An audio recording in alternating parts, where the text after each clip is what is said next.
Hey everybody, it's your old pal Jaime, the not so shut in cartoonist musician, because just not shut in. I am sitting in the cab of my truck here for vlog 261, somewhere here in Alameda, kind of sticking close to home. Got a delivery that's going to be made here at the building that benefits everyone in the building, and I've been nominated because today I'm the one that's home and I'm working. So I'm getting ready to go back in and ink some more pages. Just wanted to say a quick condolences to Carol Tyler and her family. Carol's a wonderful underground cartoonist and huge influence and a friend. Her husband, Justin Green, also one of the godfathers or pillars of underground cartooning, has just passed away yesterday, I found out. Justin was known for, his work was in like Arcade magazine, comic book anthology that I think Bill Griffith, Zippy the Pinhead and so forth, and some other people put together. I think Crumb was part of that. And then later, of course, Weirdo, which was Crumb and his wife, Eileen, put out. And, Binky Brown was Justin's main character, which I think was partially reflective of his childhood, which there's a lot of ourselves in our work. So he was an incredible cartoonist, musician, a guitar player. Him and I were bonding over pre-World War II blues. And, of course, a fantastic sign painter. That's some hard shit, man. Sign painting is an art. He was brilliant at all of it.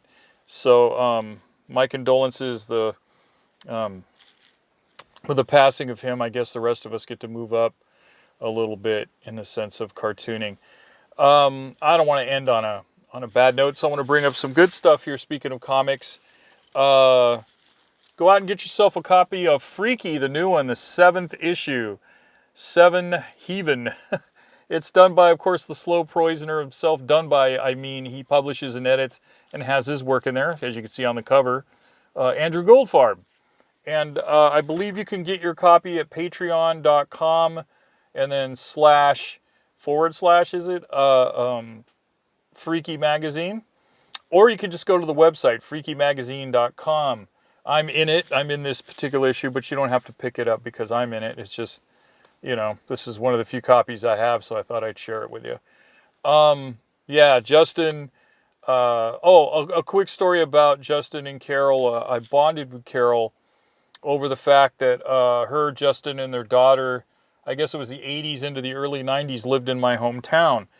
But it wasn't just the fact they lived in my hometown, they also lived in my neighborhood, which back in the day was an obscure neighborhood. It's kind of a hot spot now, but it used to be nobody knew where we lived. And they lived literally a scant about 2.5 blocks from my mom's house, one direction. My mom's house being also the house I pretty much grew up in. And if you went the opposite direction, 2.5 blocks, at the same time when they were living there, Adrian Tomine, the guy who's done some wonderful, I'm spaced on the titles of his graphic novels, and does a lot of work for the New Yorker. He does a lot of covers. He grew up just 2.5 blocks the opposite direction. So I thought it's just kind of interesting, the little cartoony world going on right there in that obscure little neighborhood. Anyway, so there you have it, kids. That's all that's fit to print. I got to go back in and get some work done. Got band practice tonight with the Old Guy Blues Band, so I'll be doing that this evening. All right, everyone. It's a beautiful day out. Go out and enjoy it. I won't, because I'm going to go back in and get some work done. But thanks for joining me. Go out and have some fun. Just stay out of trouble and don't get caught. I'll see you guys next time. Thanks.